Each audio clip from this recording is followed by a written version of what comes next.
Oi, pessoal, boa noite. Boa noite a todos que estão nos assistindo agora. E eu já quero convidar a todos para nesse encontro aqui, nessa live, que a gente sempre faz às quintas-feiras, para convidar você a participar, seja com o seu comentário, um espaço para você entrar e conversar junto com a gente. A gente sempre traz temas para conversar à luz de um curso em milagres. Oi, Edson, boa Boa noite. noite, Tudo bem? tudo bem? Tudo bom? Boa noite, Dora, prima da minha mãe, um beijo, saudades. Hoje entrou fácil, Edson. Oi, de A primeira, gente hein? vai aprendendo a usar a ferramenta, É né? muita oração. É verdade. Sueli, um beijo, boa noite. Tava contando aqui, a Van também acabou de entrar. Boa noite, Van. Tava fazendo aqui a abertura quando a gente entra, né, Edson? Falando que nós vamos conversar à luz de um curso em milagres, né? Então, É, é a voga de todas as quintas à noite aqui. A gente pega um tema que a gente sente. Da onde vem esse tema, né, Edson? A gente fala que é alguma coisa que a gente sentiu, né, internamente, ou alguma questão que a gente está passando naquele momento. A gente fala, vamos falar sobre isso? A Fê também entrou. Vamos ver se ela pede para entrar aqui. Eu vou aceitar.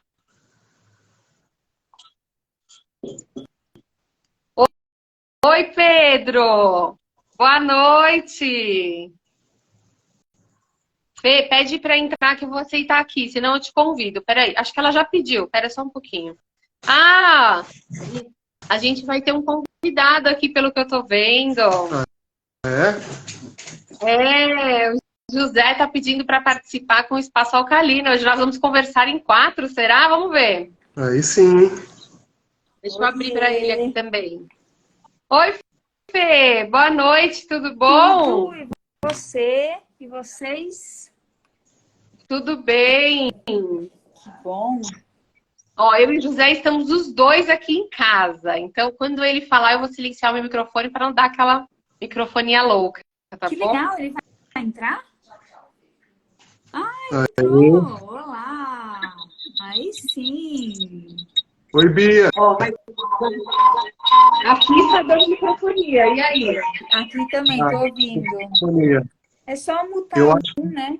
que na mesma internet fica meio. É, tem que desligar o som de um e ligar no outro. Agora você tá sem som. E agora? Tá dando microfonia? Agora Tá tá. um Tá pouquinho. dando eco. Peraí. Eu vou. Ou eu ou o José vamos trocar de lugar. Peraí. Oi, Bia!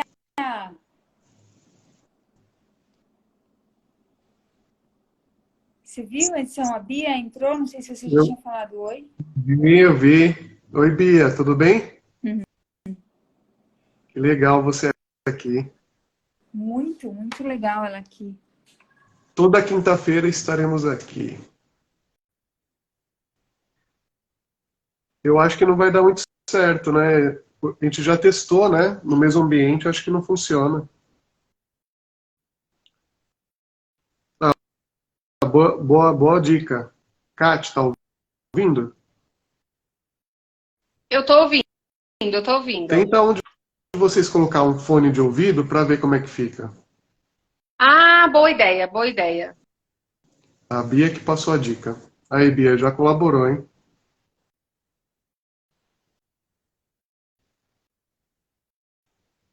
Obrigada, Bia, pela dica. Vamos ver se O funciona? pessoal tá entrando. A gente está só arrumando aqui ó, um detalhe técnico para não dar eco. Vamos ver se melhorou agora. E agora? Deu certo? Agora deu certo. Zero eco? Fala, José, vamos ver.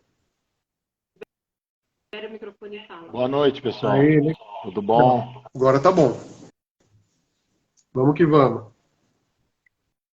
Vamos que vamos. E hoje a gente escolheu aí um tema legal que veio de uma conversa que a gente teve, né? Na verdade, não foi nem de uma conversa.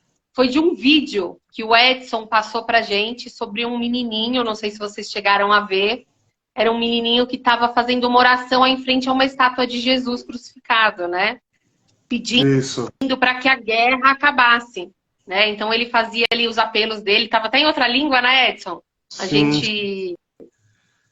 Então, eu recebi esse vídeo num grupo, né, da família, e a gente recebe muita coisa, né, nesse sentido, né, as pessoas querem a paz, né, elas querem conviver em harmonia, né, mas por que será que não dá certo? Por que será que isso não funciona? Por que será que a gente tem que ficar todo dia lembrando, né, de que a gente tem que ser bom? Isso não é natural. Por que isso não é natural? Se Deus criou esse mundo que a gente vive, né, por que isso não é natural? E a gente tem que ficar fazendo força para, né, para amar o próximo. Parece que você tem que ficar fazendo força, né? Não sei se vocês sentem isso, né? Parece que não é uma coisa natural, você tem que ficar lembrando de amar. Porque parece que o natural é você conflitar. Olha, se eu abrir aqui para pensar sobre o que você está falando, é que assim, uns querem a paz, o que vem na mente, tá? Uns querem a paz e outros não. Porque é a primeira coisa que vem na minha cabeça. Porque você pensa assim, vamos supor, os soldados que estão lá na frente de batalha, ou os grandes generais que estão dando as ordens, em algum lugar deles, lógico que eles querem a paz, mas talvez não como esse menino, né? Que a paz para ele talvez seria o cessar total ali da disputa, da guerra, do momento. Né? O que seria a paz para esses generais? Seria talvez ganhar, né? Seria que a guerra terminasse do jeito que eles querem. Aí sim poderia ter a paz. Então, existe uma condição para que eu alcance a paz através do meu pedido. Então, se eu for atendido, aí beleza, acabou a guerra, aí a gente consegue a paz. Então, me vem assim, uns querem, outros não querem. Então, mas será que esses outros não querem mesmo? Será que eles querem a guerra? Eles optam pela guerra? Porque, assim, já ouvi pessoas falarem, né, que eu gosto dessa briga, desse conflito, né? Mas se a pessoa não está olhando profundamente, ela não está olhando de verdade, né? Porque, no fundo, ela busca tudo que tira ela do conflito, né? Ela Bia quer falou uma coisa interessante, vocês viram? Conquistar a paz através da guerra. Que então, realmente, né? Sempre houve isso, né? Uma luta para ter paz, uma luta para, enfim, ter paz e ter a minha terra, né? Então, pelo sistema do mundo, pelo sistema egóico, né? A gente precisa lutar pela paz, né? Ela não é natural. Você precisa lutar. Só que quando você vai lutar, o que você está fazendo? Não paz, né? O meu irmão tem uma frase que ele diz que é muito, muito famosa, assim, né? Que ele diz que se você quer paz, se prepare para a guerra. Querendo dizer o seguinte, assim, se você quer que as pessoas te respeitem e não te importunem, mostre para elas que se isso acontecer, você vai detonar, né? No sentido de um país, de um lugar. Então, assim, se você quer paz, se prepare para a guerra. Então, a gente viu, né, recentemente, nas últimas guerras que teve, os países falando, nós vamos mandar as tropas para acabar com a guerra. Nós vamos levar as nossas tropas para cessar a guerra. E não faz sentido, né? Não faz sentido. Então, na verdade, o cérebro reptiliano, onde está centrado o ego, ele só sabe fuga e luta, né? Então ele está o tempo todo preparado para embate. E demora mais ou menos uns 15 milissegundos para a gente poder acalmar esse cérebro, tirar ele do controle, para poder acessar a verdadeira consciência. Exatamente. Então, é sobre isso que o curso fala. Isso, por isso que o curso de Milagres fala tanto de não defesa, né? Tem exercícios. E para a gente não entrar em defesa, para a gente não se defender, para a gente parar de se defender. Só que isso é meio estranho para a mente humana, né? A princípio, não me defender, mas como eu não vou me defender, né? Parece bem estranho. Então, o que a humanidade ainda não percebeu é que o que o curso ensina? Que a ideia de indivíduo, a individualidade, né? A ideia de que nós somos coisas separadas e nós pensamos diferente, a ideia de... O que gera o conflito? É o igual ou diferente? Onde está o conflito? É o diferente. Diferente, né? Então, a partir do momento que tem dois diferentes, já tem guerra. Já está em guerra. É uma guerra que pode estar controlada num determinado momento, né? Mas ela assim, é uma bomba relógio, ela pode explodir a qualquer momento. Então, a partir do momento que tem duas ideias no mesmo ambiente, a gente já está em guerra. Não adianta eu, a partir de uma individualidade, né, que é totalmente já a ideia de guerra, ela já está impressa na individualidade, né? Aí, através dessa individualidade, eu fico pedindo paz. Eu Entende? lembrei, assim, de um exemplo Então, que é muito comum. são coisas opostas, né? Eu lembrei de um exemplo que é muito comum a gente... às vezes a gente combina uma viagem e vai só você e a sua pessoa lá, seu parceiro, seu namorado, seu marido, sua esposa, né? Só você e a pessoa. Aí tem um resultado, é legal, os dois escolhem coisas e até tem um conflitinho ali. Putz, eu quero ir num lugar, e o outro, não, mas eu quero ir em outro. Beleza, né? Tem um conflito, já tem um conflito ali, acabam conversando e indo juntos. Aí vão 4 pessoas. 4 ideias diferentes, cada um quer ir para um lado. 6 pessoas, vai aumentando, né, isso. Fica muito claro numa viagem, né, quando você marca uma viagem, né. Sim, Com sim, pessoas. então. Por quê? Cada um quer uma coisa, cada um tem um desejo diferente, cada um O tem... conflito fica claro, né, isso que eu falo, né. O indivíduo, né, que a gente não vai observar, né? A coisa tá tão na cara que a gente não consegue ver, né? Então, a Van falou, por isso eu não gosto de viajar em grupo, né? Exatamente por isso, porque o conflito fica muito evidente. Fica. E aí tem uma coisa que aqui a gente estava falando, até uma chamada que a gente usou, que eu usei lá, na verdade, que fala assim: se duas pessoas pedirem coisas diferentes para Deus, quem Deus vai atender? Nossa, Porque então... é isso que acontece, né? Se você for ver, são duas pessoas olhando para a mesma coisa e pedindo coisas diferentes para Deus. E aí, o que acontece? Deus vai ter que escolher um dos filhos para atender? Quem que Deus vai atender? De acordo com um ponto de vista, né? Então, por exemplo, eu quero entrar no mar e nadar tranquilamente. Então eu vou fazer minha oração, olha, eu vou entrar nesse mar e eu não quero ter problema, não quero me afogar, né? Não quero entrar em contato com nenhum ser do mar, aí eu quero ficar tranquilo aqui, nadando na minha. Só que, imagina, e se o tubarão do outro lado tá com fome, ele tá orando, falando, meu Deus, me ajuda que eu quero... Uma comidinha. eu quero comer, né, uma comida nova, tal. E aí, quem que Deus vai atender? Qual oração, né? Nesse exemplo bizarro. Dá para usar esse exemplo de várias... Imagina, um mecânico ali pedindo para Deus, Deus, estou sem trabalho, preciso alimentar minha família. Né? E aí quebra o carro de alguém. Aí a pessoa fala, Deus, que isso? Como eu agora vou ter que gastar esse dinheiro? E isso é um negócio muito legal para a gente pensar, né? Como a gente se coloca, como assim, não é que a gente se coloque, mas a gente imagina que Deus vai atender a gente até por mérito, primeira coisa que a gente imagina é que é mérito, né? Então eu mereço mais do que ele, porque olha, eu me esforço mais, eu me considero, porque é tudo uma questão do eu, né? Eu me considero uma pessoa melhor, então eu mereço.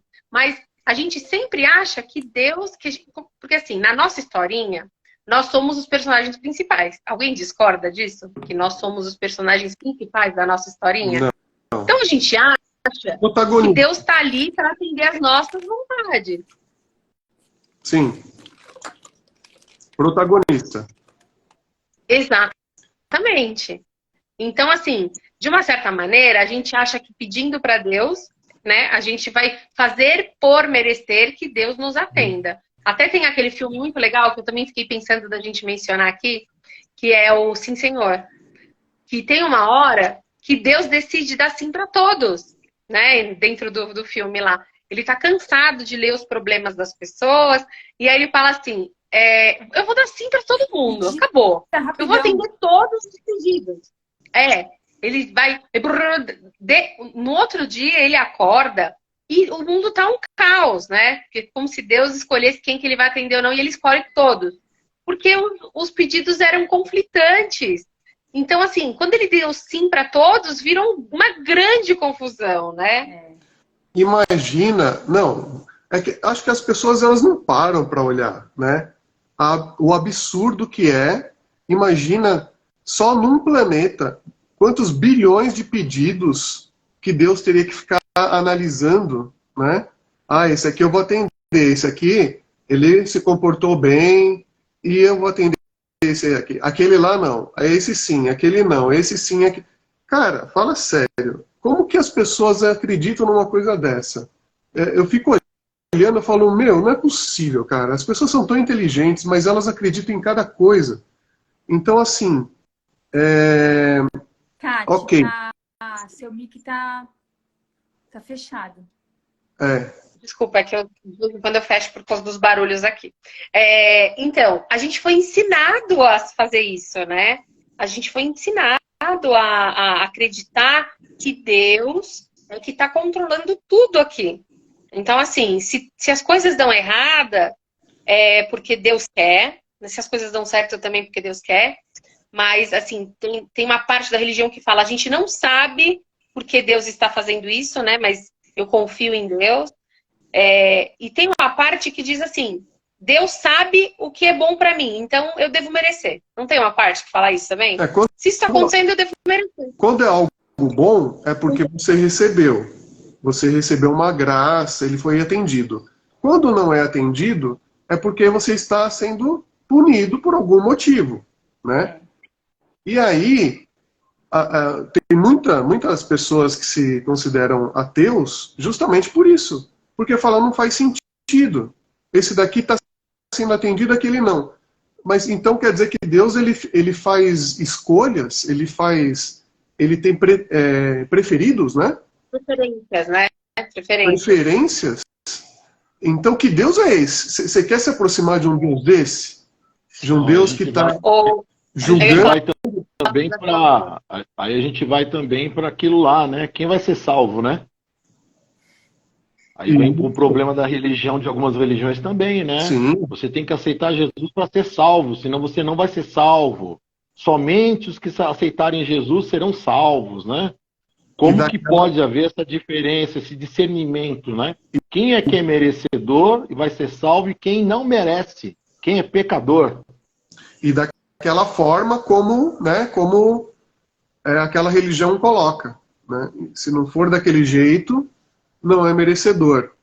E, na verdade, se a gente for observar bem, os religiosos, eles mesmos estão condenando, e estão falando que Deus que está condenando. Essa condenação, ela está na nossa mente, né? Esse julgamento todo está na nossa mente. Não está na mente de Deus. A mente de Deus não cabe essas coisas, né? No amor, isso não existe. O amor, ele não julga, ele não condena, ele não escolhe, né? Ele é igual. O amor é igual, é que nem o sol, ele brilha para todos. Então não cabe essas coisas na mente de Deus. Agora, na mente do religioso, por isso que falar com o religioso, aquele que está muito adepto a uma religião, fica mais difícil. Por quê? Porque ele está fechado naquilo, a mente dele está fechada naquela ideia, né? Então fica muito mais difícil acessar. Porque o que foi fora, o que tiver fora daquilo que ele considera ok, ele já acha que não serve. Então ele não, em vez de abrir a mente, a religião ela acaba fechando por algum motivo, né? Para que você fique dentro daqueles padrões ali. Ele se sente seguro, né? Na verdade, Exatamente. a mente do mundo, né? O ego, ele gosta do conflito, mas ao mesmo tempo também ele procura segurança, né? Que na verdade vai durar alguns segundos.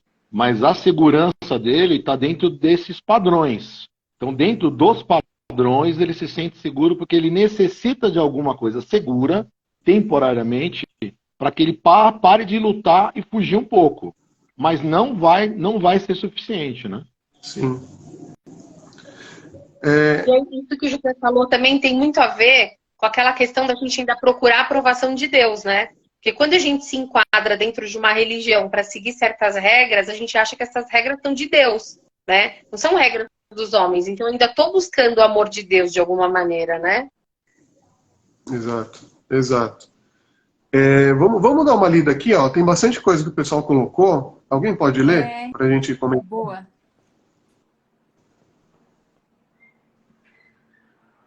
Você vai ler, Edson?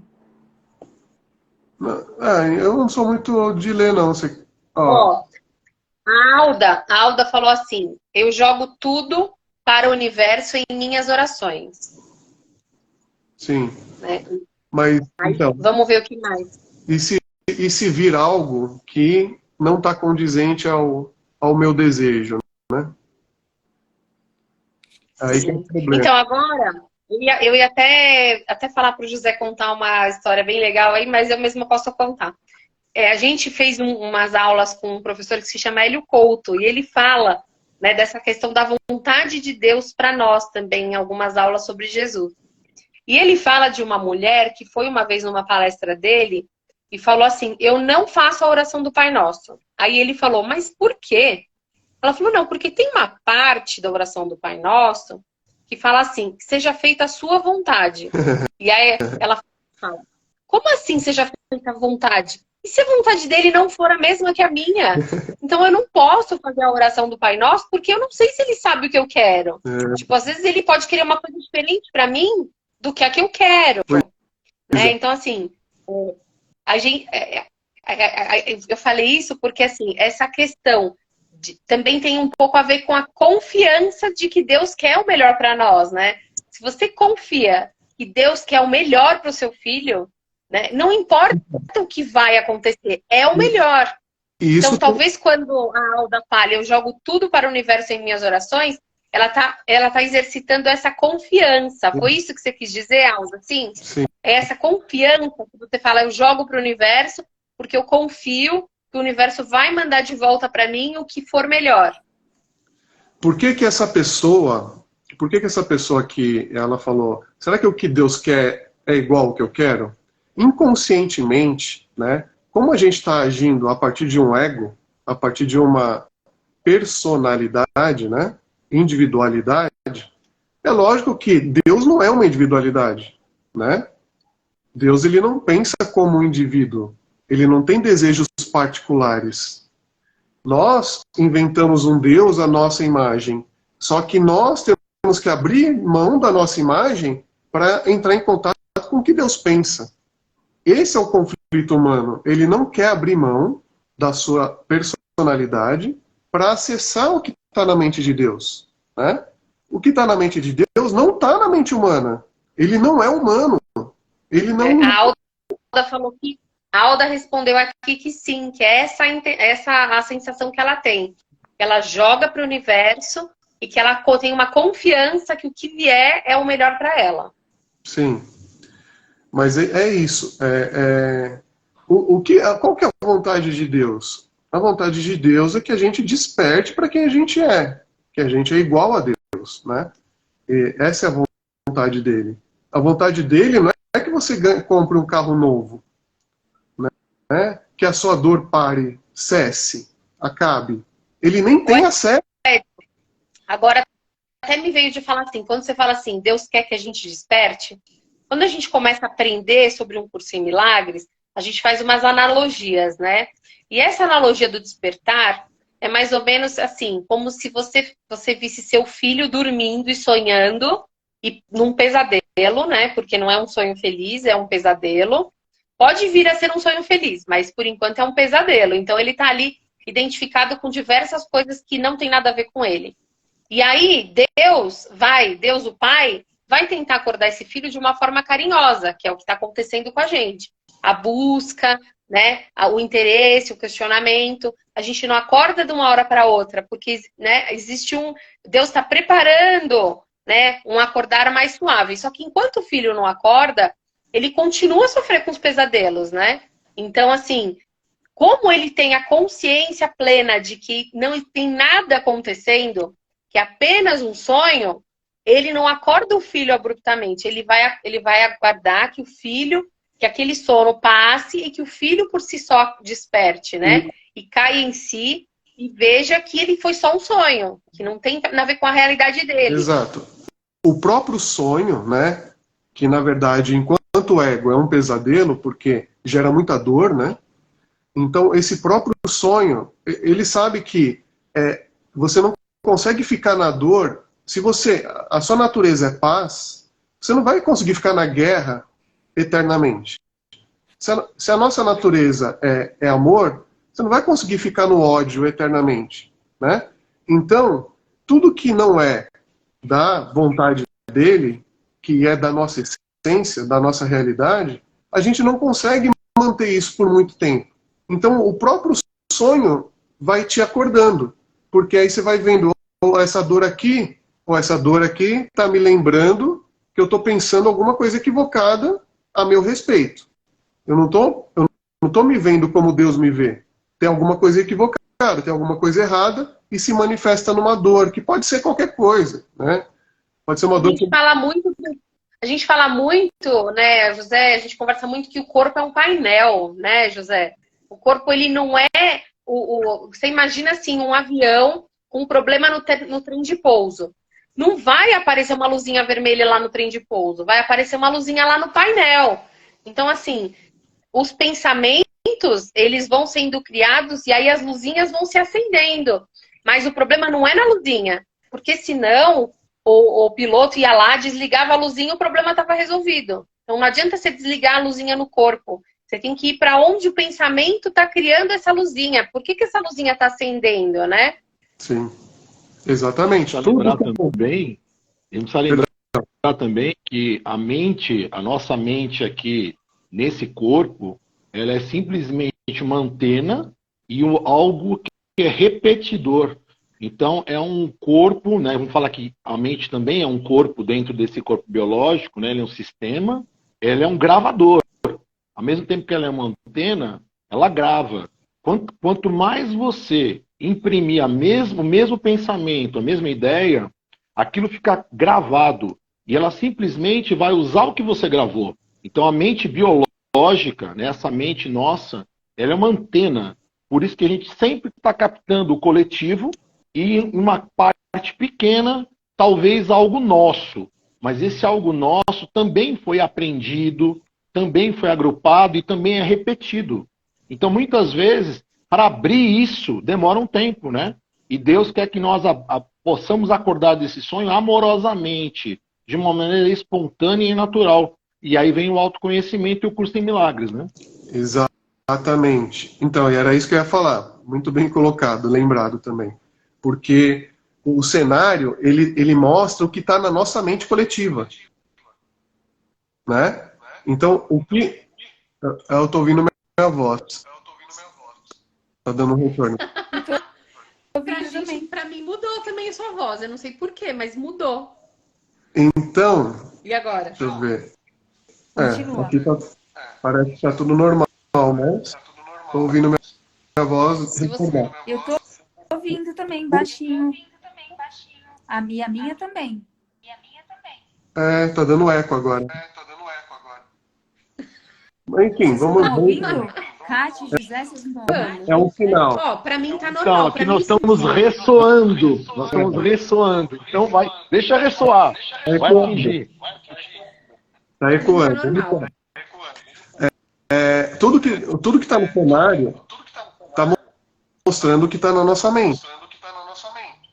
Então, qualquer cena vira um símbolo do que está na mente coletiva, só que essa mente coletiva é minha. Né? Então, se eu estou vendo no mundo dor, guerra, morte, conflito, né? É porque são coisas que eu estou pensando sobre mim em relação a Deus, e isso se manifesta nas cenas, né? E aí, isso não é ruim. Isso é um lembrete. Isso é uma, na verdade, se não fosse assim, a gente ia ficar perdido nesse sonho para sempre. Se ele não fosse dolorido, a gente ia ficar perdido, sonhando eternamente. Então, quando a gente altera, quando a gente sai da natureza, da nossa natureza real, isso se imprime nessa tela e ele fica como um espelho te lembrando o tempo todo que, ó, você está pensando equivocado, você está se vendo equivocado. Alguma coisa precisa ser corrigida, né? Só que aí o que o ego faz? Ele fala, vai corrigir lá na tela. O problema é o governo, vamos lá mudar o governo. Aí não, aí muda o governo, continua o mesmo problema. Ah, não é o governo, vamos mudar de país, vamos para outro país. Aí chega lá no outro país e está com o mesmo problema. Ah, você não tem o dinheiro suficiente, você não casou, não tem filho, você não comprou sua casa, seu carro. Cada hora o ego vai inventar algo na tela para a gente não olhar para onde está a questão. E a questão toda está na ideia de indivíduo. O mesmo indivíduo que está pedindo a paz, inconscientemente ele está projetando guerra. Ele está projetando dor. Ele está projetando conflito. Porque ele está alimentando a ideia de uma coisa que Deus não criou. Deus não criou o indivíduo. Tem uma coisa para olhar nisso aí que você está falando, Edson, que é assim, quando a gente fala que está na nossa mente a guerra e a gente vê lá fora, né, coisas terríveis, tem um convite também para sentir uma certa culpa, né? Então a gente precisa lembrar que, assim, não é você literalmente fazendo aquilo, é uma ideia equivocada do que você é, que gera essa sua... gera assim, porque assim, dentro do curso, a gente aprende que assim... As coisas não acontecem e depois a gente sente alguma coisa. A gente sente alguma coisa e aí as coisas acontecem. Então, assim, essas cenas, elas vêm para justificar uma sensação interna que a gente já tinha antes das cenas acontecerem. Então, para a gente não se pegar na sensação de culpa do tipo, eu estou criando essa guerra dentro da minha mente. Né? Existe sim uma guerra que você criou, que é aquela lá do início, onde você acha que está numa realidade diferente da sua, né? Tá dentro do sonho, que o sonho é real e não a sua realidade primeira lá, que é junto com Deus. E aí você precisa de uma cena forte o suficiente para justificar essa sensação que você tem.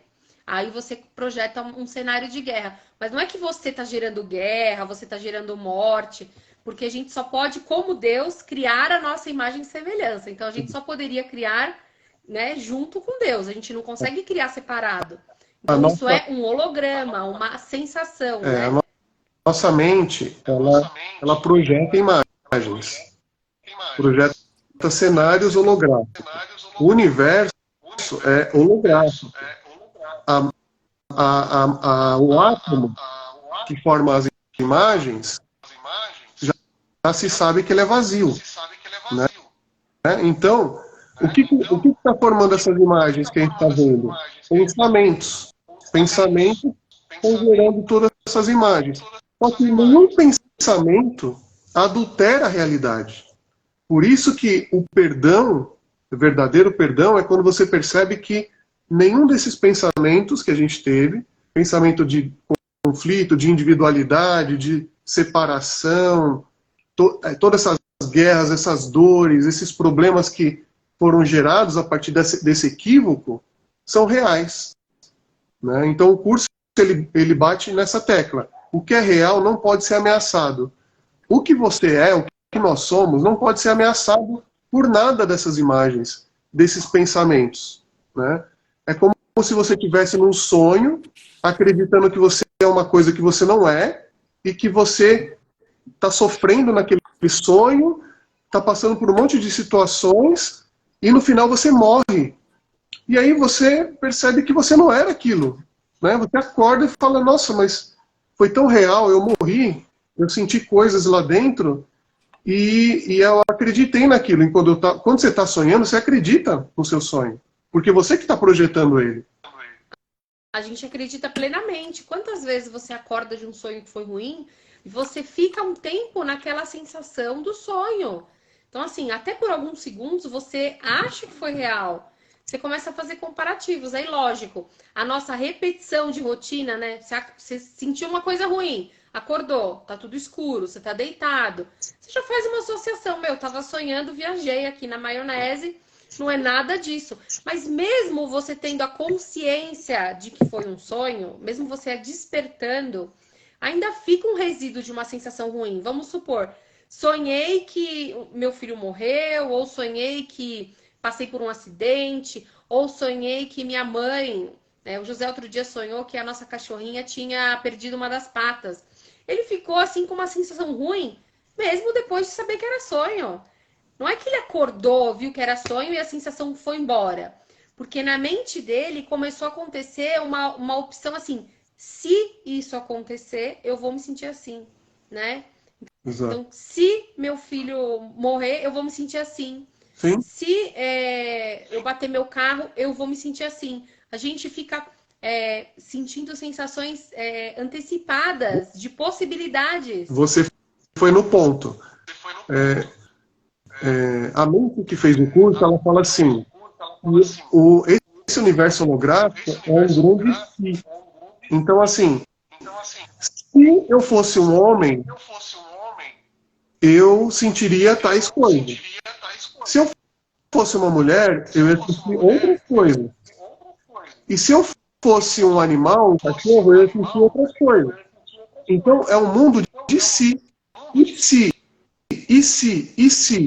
Só que o e se não existe. O que nós somos continua intacto. Porque nós não criamos nós mesmos. Nós somos criação. Nós não somos o criador, né, da realidade. Nós somos a criação dessa realidade. Então, nós somos a realidade, né? Só que, a partir do momento que eu imagina assim, ó, você é uma coisa, e aí a partir desse momento você fala assim, mas e se eu fosse outra? Você não pode ter uma experiência, agora eu tô sentindo que eu sou uma borboleta, e eu tô sonhando que eu sou uma borboleta, e você bate a asa, você sente a sensação da borboleta. Mas você não se tornou borboleta porque você sonhou, você imaginou que era uma borboleta, que você pensou que era uma borboleta, né? Esse é o grande ponto. Nós estamos sonhando que somos coisas que nós não somos no mundo. E por isso projetando um monte de sensações que não tem a ver com o que a gente é. E aí a gente tenta curar a partir dessa loucura. Só que a cura não está na loucura. A cura está anterior à loucura. Está em você reconhecer que você não é isso. Você vê que isso não tem, como é que fala? Não tem ganho nenhum em você continuar se vendo dessa forma, né? E quando você muda a visão, o mundo continua lá. Só que você começa a sentir diferente. Você vai sentir de acordo com o que você é. E não de acordo com o que você imaginou. Com esse personagem que você, né, acredita ser homem, mulher. Hoje tem LGBTQIA+, D3, enfim. São todas formas de ser que não existem. Ninguém é nada disso. E a gente fica tentando respeitar coisas que nós não somos. O respeito... Na verdade, né, isso é mais uma forma de separar, né? Vamos separar mais um pouquinho, vamos estratificar mais um pouquinho, para que fique bacana aqui o baile. Isso. Tem que ter personagens diferentes, roupas diferentes, odores diferentes, né? Comportamentos diferentes. Vamos diversificar, porque esse sonho aqui ainda não está muito bacana, está meio chato, está monótono, né? Vamos distrair um pouquinho mais. Né? Porque o vazio está lá. O vazio, eu não sou homem. quando eu acredito que eu sou homem, eu entro num vazio existencial, porque Deus não me fez homem, Deus me fez espírito. Eu sou igual a Deus. Deus é espírito, filho de Deus é igual a Deus. Eu sou espírito. A partir do momento que eu acredito que eu sou homem, eu começo a ter sensações que não tem a ver com o que eu sou, né? E aí é exatamente o que você falou. Como eu sinto esse vazio, aí eu falo, aí se eu vou fazer esse homem ser outra coisa diferente. Eu vou colocar um brinco, eu vou colocar uma tatuagem, eu vou colocar um cabelo diferente, eu vou pintar minha pele, eu vou começar a mexer no boneco para ver se eu começo a sentir uma coisa melhor. Mas não. Eu vou criando ramificações e não tem fim essas ramificações. Aí eu vou criar outro planeta, outra cultura, outro não sei o quê, outro não sei o quê, sendo que a cura está na unidade. Tá? E assim, como aqui no mundo tudo que vale a pena tem que ter emoção, né?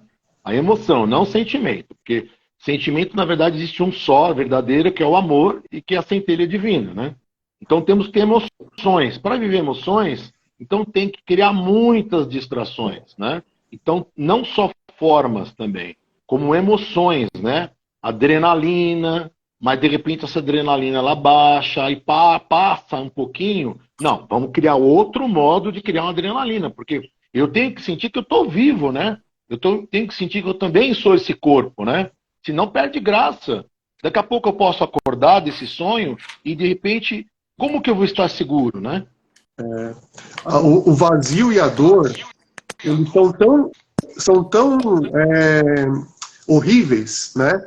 Que a gente tem que fazer coisas para distrair disso. Então eu tenho que criar coisas que me distraia desse vazio, não me deixa olhar para o vazio e para a dor, que é imaginar ser uma coisa que eu não sou, né? Então, se eu ficar olhando para o vazio, eu vou despertar, porque ele vai me lembrar que eu não sou isso. Então, por isso que ele fala assim, para você despertar, você tem que olhar para a dor. Você tem que olhar para tudo que não é, para a tua sombra, né? Porque quando você olha para isso, você sai. Agora, se eu tenho medo de olhar para isso, eu fico preso, aí eu fico distraindo. Eu falo assim, hoje não, amanhã eu vou olhar. Hoje eu vou na festa, amanhã eu vejo isso aí. Mas o vazio está lá, ele vai junto com você na festa, não vai resolver. Vai continuar passando mal, entendeu? Aí, Edson, tem uma outra coisa que a gente coloca, né? Que é assim, a segunda coisa que a gente colocou é assim, será que eu não sei pedir? Ou eu sei pedir e estou recebendo exatamente o que eu quero? Porque existe dentro de nós uma vontade de despertar, apesar de todas essas distrações que a gente coloca, né? Então, talvez todos esses pedidos, né, para mim confirmar uma sensação que não é minha, venham justamente para que uma hora eu olhe para o que eu sou de verdade. Porque eu fico pedindo comprovações da finitude, que tem a ver com o corpo, da morte, que também tem a ver com o corpo. A gente até fala, né, que é um mundo todo voltado para a finitude e para o corpo. Porque, assim, é um mundo baseado na vida do corpo, né? Então, será que também... A morte só foi colocada nessa história porque a gente não aguenta ficar com esse vazio por muitos anos. Então você tem que matar esse personagem e começar um outro. Que é muito mais fácil do que você despertar. Não, que é assim, que são os cis, né? Como a gente tem muitos cis, que a gente estava conversando, não dá para experimentar tudo dentro de uma vida com 80, 90 anos. Então, assim, eu quero ter várias experiências e assim, sabe o tique? Vou ticando, ó. Isso eu já fiz, não deu. Agora, isso aqui eu já fiz, não deu. Isso eu não fiz, não deu. Não, isso aqui... esse corpo não dá mais para ter aquela experiência. Então, peraí, vamos lá, derrubo o avatar, agora eu venho com um novo corpo e agora eu vou ticar o que eu não tiquei na vida passada. Só que o ego é muito esperto, né? Nós, assim, essa parte nossa que tá enganada, ela é muito esperta, porque o ego não tá fora, né? O ego tá dentro. É burro! Né? É burro, mas acha que é esperto. Ele é esperto no sentido de que, assim, ele vai criar cada vez coisas novas, tanto que se você for lá pro passado, né, que dentro do curso nem existe tempo, mas se você for pro passado, as possíveis experiências de um corpo, vamos supor, não é esse número, mas eram 1000. Hoje em dia, só entre o que a gente abre de leque de possibilidades de experimentar coisas, seria 10 mil. Então, assim, não vai ter fim. Nós nunca vamos experimentar tudo, nunca. O que a gente tem que fazer é uma regressão dessas experiências. Parar de querer comprovar fora e começar a olhar para dentro. Essa é a brincadeira, que você não acaba o jogo. Nunca vai acabar. Não vai ter nunca um personagem que se sinta completo. Ele vai morrer e vai continuar a brincadeira, pegar um outro personagem e começar. Agora eu fui homem, eu vou ser mulher. Agora eu fui mulher, agora eu vou ser outra coisa. E vai ficar jogo de videogame. Imagina assim, jogo de videogame com infinitas possibilidades de percurso. Não tem como, assim, você não vai zerar tudo, porque quando você toma a primeira esquerda na primeira tela, você já mudou o jogo inteiro. No próximo jogo você vira à direita, mudou o jogo inteiro de novo. Então, assim, a gente vai ficar numa busca que não tem fim. Sem fim. Então, assim, busque e você nunca vai achar. Não, e o legal é que é uma busca impossível. A gente está buscando o quê? A paz e o amor, não é? Não é o que as pessoas querem? Quem que acessou isso? Conhece alguma pessoa humana que conseguiu estar em plenitude, na paz e no amor, e assim, inabalável? A Van perguntou aqui, ó, e depois que o corpo morre e vira o quê? Uma lembrança? Né? Dá pra gente até falar em relação aos filhos, né? Que a gente quer continuar nosso legado também através, né, dos nossos descendentes. Muita gente fala, eu vou morrer e não vou deixar nada para ninguém. Então, você quer deixar suas ideias, né? Os filhos levam as nossas ideias. A gente planta nos filhos a nossa concepção do mundo, o que a gente acredita. Nossa cultura, né, a gente vira essa lembrança das ideias que nós representávamos. Olha para a janela, olha para o lado, olha para uma janela, um prédio. Tá vendo várias luzinhas acesas? Cada luzinha dessa representa uma cultura, um modo de pensar. É uma célula, cada núcleo é um núcleo, né? Qual a chance? E cada indivíduo, dentro dessa luzinha, tem vários indivíduos. Cada indivíduo é outra forma de pensar. O áudio tá um pouco ruim para mim, edição. Tá, o áudio? Dá umas falhadas, às vezes, de... Você fala no final da frase e tem umas falhadas. Para vocês também, tá, Kati, José, ou não? Ficou um pouco abafado, mas deu para ouvir, mas ficou um pouco abafado. Será que tem alguma coisa no microfone? E agora? Tá normal agora, Fê? Agora sim. Então. E aí vem, já que a Fê fez esse corte, assim, né? Não estava fazendo um corte, mas foi acabou preciso. Foi preciso. Foi um corte preciso, tipo facas, né? Precisas. A gente fala que a saída disso tá em a gente olhar, porque a gente tá tendo. Se a gente pensar num Deus que vai te dar tudo, você está tendo o que você está pedindo, mas a questão não é o que você está pedindo, é por que você está pedindo isso. Por que os seus pedidos estão sendo atendidos dessa maneira? O que você tá querendo, né? Com o que você está pedindo? Porque você está sendo atendido. Isso é fato. A gente né? tá O curso conquistando. deixa muito claro que a gente tem exatamente o que a gente quer. A gente fala, nossa, mas eu não desejo isso. Inconscientemente você deseja. Falar isso, tem algum ganho em desejar isso. Mesmo que a gente não perceba, a gente está sendo atendido. E por que vocês acham que pessoas boas sofrem, né? As pessoas vão na igreja, oram, pedem e sofrem, né? Só isso já era pra gente estar questionando tudo. Peraí, não faz sentido, né? A pessoa boa tá lá, tá indo, tá buscando e tá passando mal, tá sofrendo, tá acontecendo um monte de coisas que ela não pediu, que ela não quer. Não quer conscientemente. Por quê? Que nem esse menininho do vídeo. No vídeo, você olha para ele e você acha lindo. Você fala, nossa, um menininho, uma criança pedindo a paz, né? Só que eu não sei o que tem na mente dele, o que ele pensa sobre ele, o que ele já vem, a bagagem que ele já vem de outro corpo. Porque se você olhar, né, não tem criança. A criança, ela já vem com uma bagagem de pensamentos, de vontades, né? Então, ela só mudou de corpo, né? E tem muitas crianças que você olha, você vê um velhinho ali, né? Você não vê uma criança, você vê é um velhinho no corpo de criança, né? Então, assim, até respondendo o que a Van perguntou, o que acontece? A ideia, o pensamento, o Einstein fala assim, é mais difícil dissolver um átomo do que um pensamento. Então, enquanto a gente fica acreditando que a gente é um indivíduo e que isso é possível ser um indivíduo, a gente fica reprojetando essa ideia. Então você só muda a forma, mas a base é a mesma, a individualidade, né? A individualidade é diferente da unidade. Deus é unidade. O que nós somos é a unidade. Só que quando a gente experimenta a individualidade, a gente se vê indivíduo, a gente está saindo da nossa... É a gente que está abandonando o paraíso. Não é Deus que está nos expulsando, né? Quando eu me vejo... A pergunta da Vanessa, na verdade não foi uma pergunta, né? Ela falou, eu achava que era pelo karma. Depois do 100 penso totalmente diferente. Mas esse karma é posto por quem, né? Também. Porque, então, beleza, um karma, mas quem coloca esse karma? Então, né?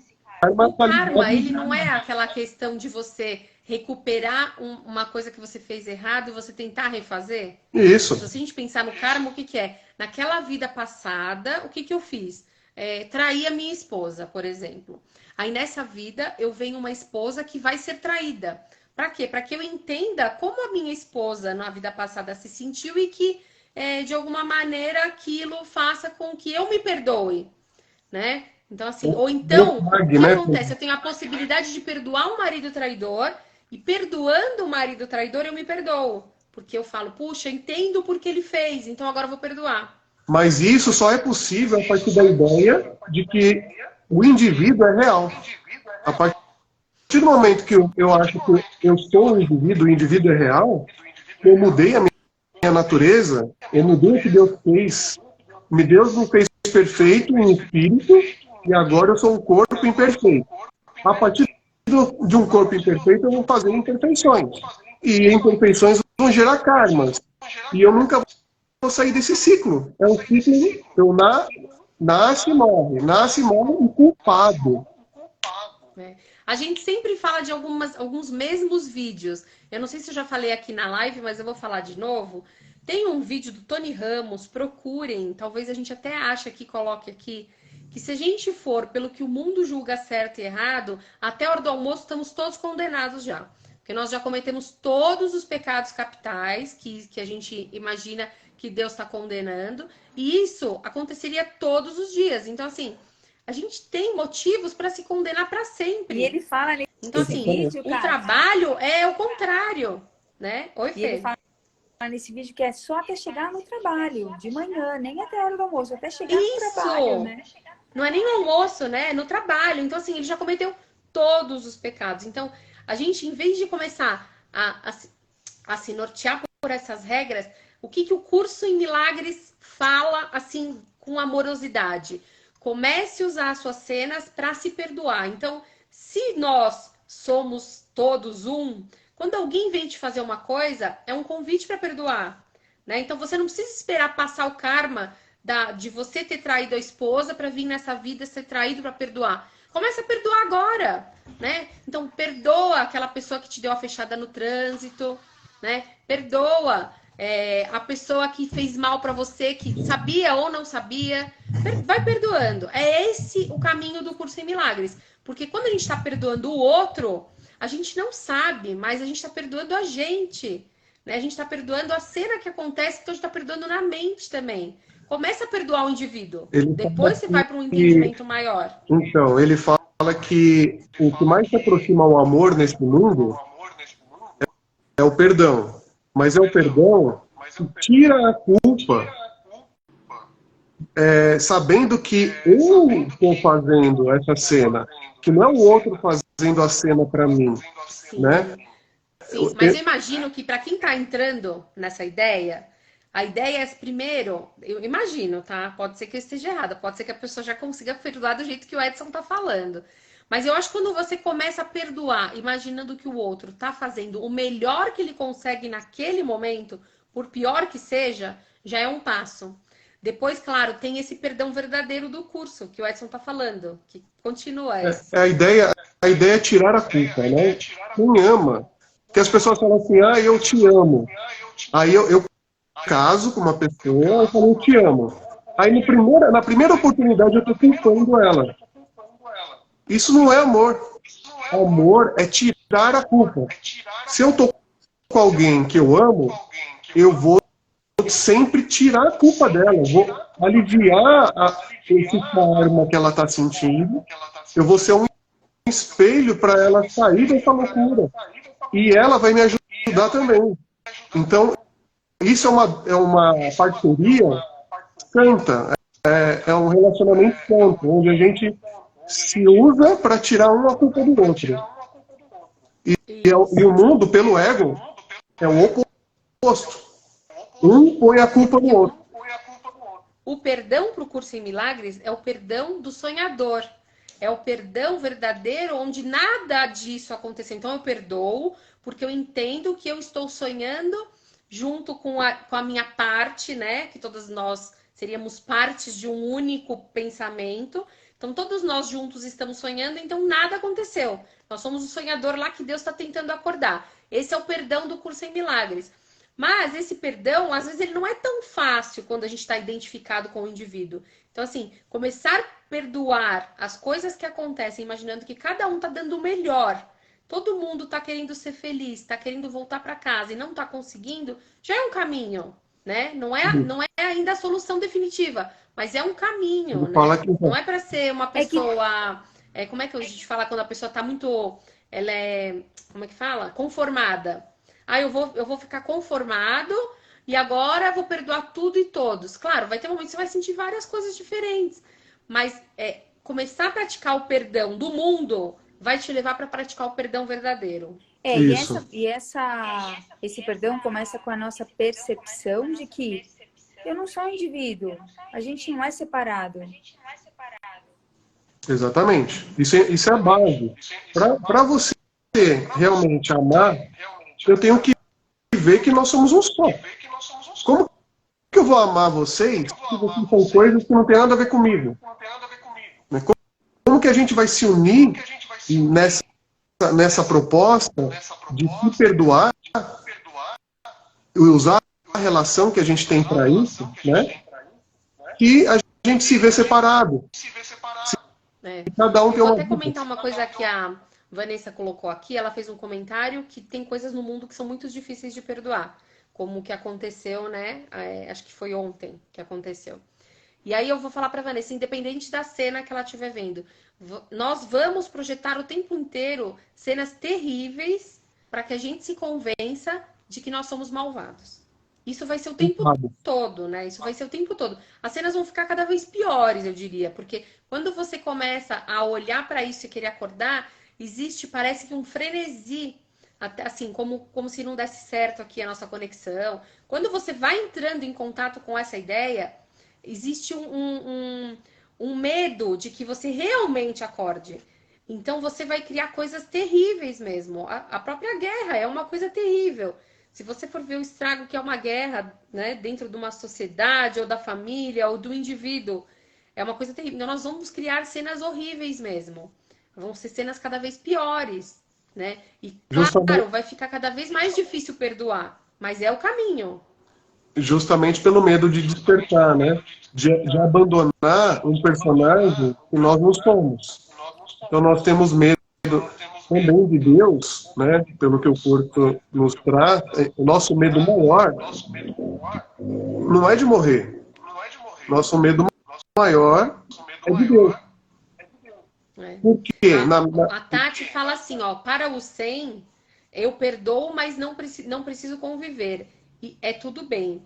Ou isso ainda está errado, né? Não querer conviver com aquilo. Não sei o que vocês diriam sobre isso, mas eu acredito que a hora que você começa a olhar para a situação de um jeito diferente, já não acontece, assim, se você conviver tudo bem, se você não conviver também tudo bem, começa a ficar uma coisa neutra, você já não tem essa questão. Exato. Não tem essa questão desaparece. A convivência, você vai conviver com aqueles que pensam parecidos com você, né? Se aquela pessoa não pensa parecido com você, você não vai conviver com ela, né? Agora, isso não tem nenhum problema. A questão tá o que você pensa daquela pessoa. Você pensa que ela é uma pessoa do mal, você pensa que ela é uma... sabe? O que você está emanando internamente para aquela pessoa que é importante. Não é a convivência. Você está vendo ela como algo separado de você, né? Então, isso gera um mal-estar para você, né? Então, é isso que a gente tem que ir curando. O que a gente está emanando para as pessoas, para o mundo. Eu não sou obrigado a conviver com alguém que se vê como um ladrão, por exemplo, né? Por amor, entende? Eu não sou obrigado a ficar com ele, mas eu posso olhar para ele diferente. Ele se vê dessa forma, mas eu não vejo ele dessa forma. Mas a questão de convivência, tipo, ele vai assaltar o banco, mas eu amo ele, né? Eu sei que ele não é isso, que ele está só com pensamento equivocado, porém eu não vou assaltar o banco junto com ele, entendeu? Não tem a ver com a minha meta. E se ele quiser ficar do meu lado, ele vai precisar entrar em contato com a minha meta. A minha meta de me curar e ajudar as pessoas também a se curarem. E ele vai ter que se curar junto comigo. Ele não vai querer isso. Porque existem os projetos casados, né, Edson? Pode ser até... O que vocês acham da gente falar isso na próxima live? Boa. Projetos casados. Porque assim, quando alguém tem uma meta na mente de despertar, a gente vai precisar achar pessoas que também têm a mesma meta. Sim. Porque a gente se afiniza. Então, essa pessoa que quer se manter na dor ou sem olhar para as coisas, ela não vai gostar de ficar perto de você. Não. Porque você vai estar com a meta na mente do despertar. Então, a gente pode falar dos projetos casados. Porque assim, precisa existir um projeto casado, precisa existir alguém querendo brigar para que eu brigue com essa pessoa. A pessoa não briga sozinha, são dois querendo brigar. Ou um quer brigar e ser o agressor, o outro quer brigar e ser o agredido, né? Então, assim, são projetos casados. Inclusive, isso acontece muito nos relacionamentos de casais, né? Quando um começa a amar o outro de verdade e começa a não culpar e começa a tirar a culpa ao invés de culpar, a pessoa, às vezes, ela não sabe lidar com aquilo e se afasta. Porque ela quer alguém que culpe ela.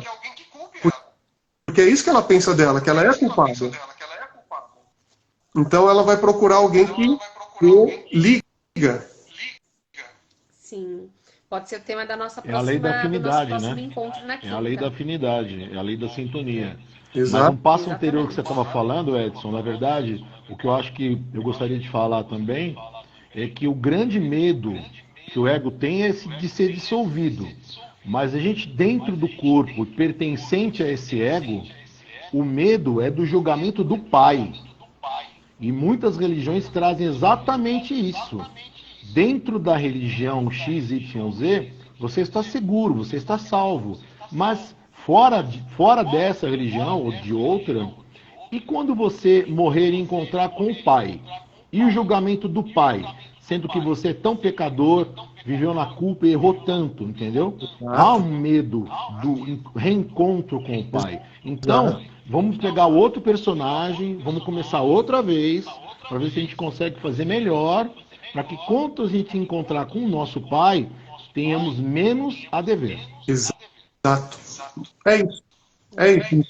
E eu não sei se é assim que fala o nome dele, mas o Chamarral 93, se não for assim, depois você fala Sérgio Henrique do Amaral. Ah, pronto, aí. Ele fala, ó, nossa capacidade de perdoar é proporcional à nossa capacidade de amar. Daí a nossa dificuldade. Olha que interessante, ele faz uma associação que a gente perdoa o quanto que a gente ama. Quanto maior for seu amor, ágape, maior sua capacidade de perdão. Atos de extrema violência exigem muito amor. Que isso também é uma coisa muito legal. No curso em Milagres, Ou a gente está dando amor, ou a gente está pedindo. Então, atos de grande violência são pedidos enormes de amor, né? A pessoa que comete, né, o indivíduo que comete atos assim, ele está clamando por amor. E se a gente for ver, é exatamente o contrário que acontece, né? Na verdade, ele recebe o contrário do que ele tem pedido, né? Exatamente. Ele está pedindo de uma forma que o mundo entende diferente, mas o Sérgio colocou de verdade aqui uma coisa muito interessante, né? Atos de extrema violência exigem muito amor, muito perdão. O ego, ele não consegue ver que ele está pedindo amor. Ele vê que ele está emanando uma raiva, né?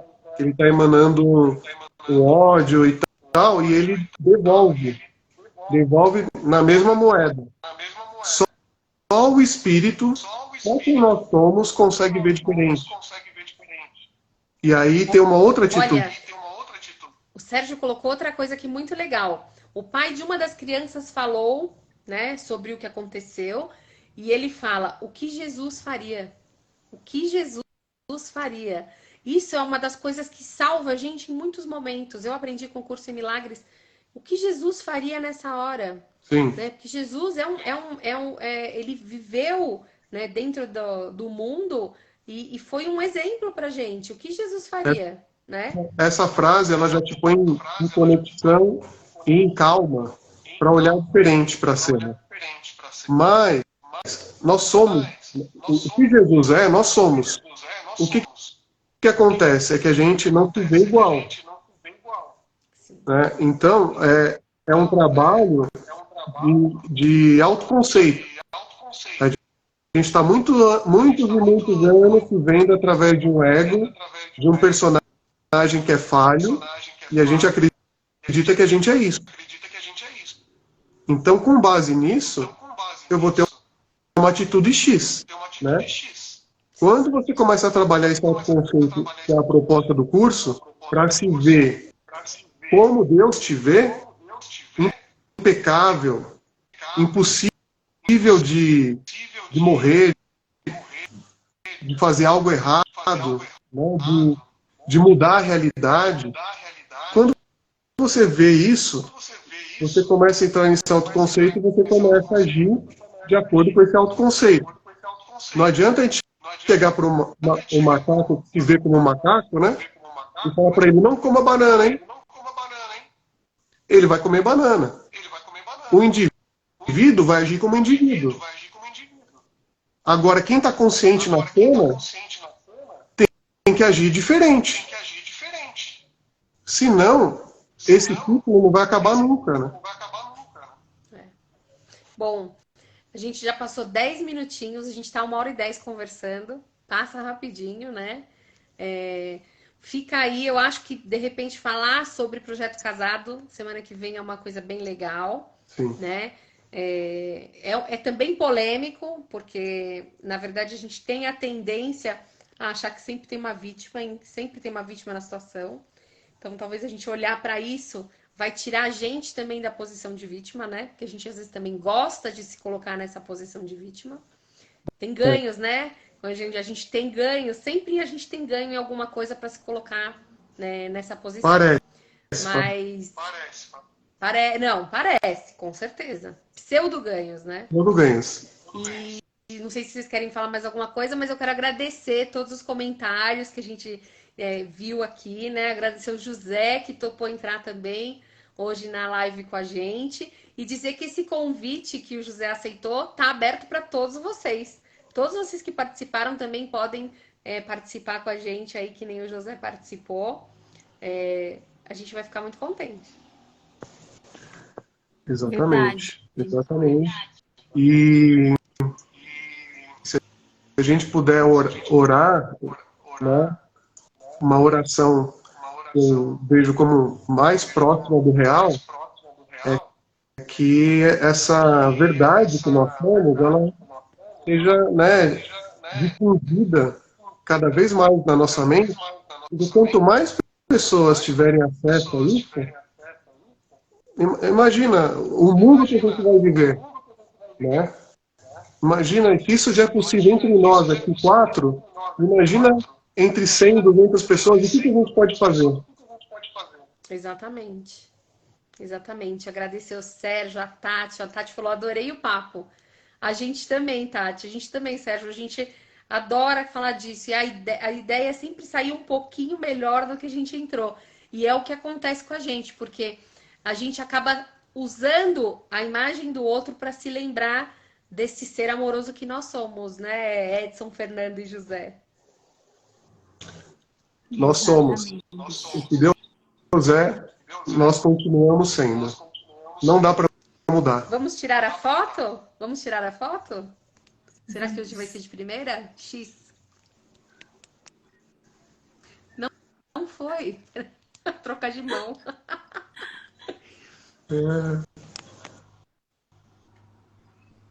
Nada. Agora foi. Gente, foi um prazer estar com vocês nessa quinta-feira à noite. E torcendo já aqui para que a quinta seja tão boa quanto a anterior e tão boa quanto vai ser a próxima, tá? E obrigada por vocês me lembrarem que eu sou um ser muito amoroso. Boa Páscoa, bom renascimento, né? Exatamente. Olha, quem sabe a gente não faz uma chamada aí só para falar da Páscoa, hein? Vamos pensar nisso, amiguinhos. Nossa, sim, muito importante, eu acho. Né? Vamos pensar nisso. É bem legal a mensagem da Páscoa. Um beijo para todos, gente. Até quinta. Obrigado. Tchau. Obrigado. Boa noite.